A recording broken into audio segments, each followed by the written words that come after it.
স্বৈরাচার পতনের পর থেকে দেশের অর্থনৈতিক পরিস্থিতি অস্থির হয়ে উঠেছে। বিশেষ করে রাজনৈতিক অস্থিরতা ও শাসক দলের দুর্নীতির কারণে সন্দেহজনক লেনদেনের হার আশঙ্কাজনক হারে বৃদ্ধি পেয়েছে।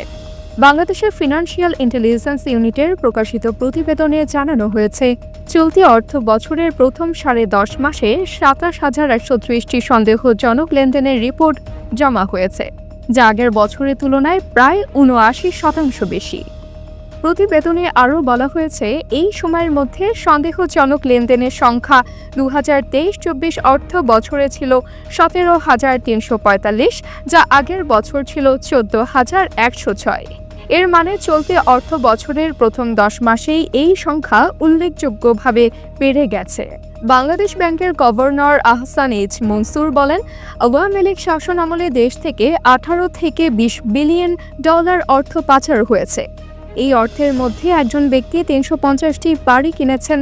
ব্যাংক থেকে ঋণ নিয়ে এসব অর্থ পাচার করা হয়েছে। বিএফআইইউ প্রধান এএফএম শাহিনুল ইসলাম বলেন, দেশের অর্থ ব্যবস্থায় হুন্ডি ও অর্থ পাচার ভয়ঙ্কর আকার ধারণ করেছে।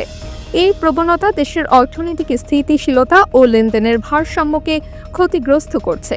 সরকারের নির্দেশনা ও পৃষ্ঠপোষকতায় এই অর্থ ফেরত আনার নানা উদ্যোগ নেওয়া হয়েছে। যৌথ তদন্তের জন্য 11টি গ্রুপ কাজ করছে এবং বিশ্ব ব্যাংকের সহায়তাও নেওয়া হচ্ছে। তিনি আরও জানিয়েছেন, বিদেশি আইনি প্রতিষ্ঠান নিয়োগের মাধ্যমে এই অর্থ পুনরুদ্ধারে পদক্ষেপ নেওয়া হচ্ছে, তবে এই প্রক্রিয়া দীর্ঘমেয়াদী ও জটিল হওয়ায় সময় লাগবে। AB news desk report.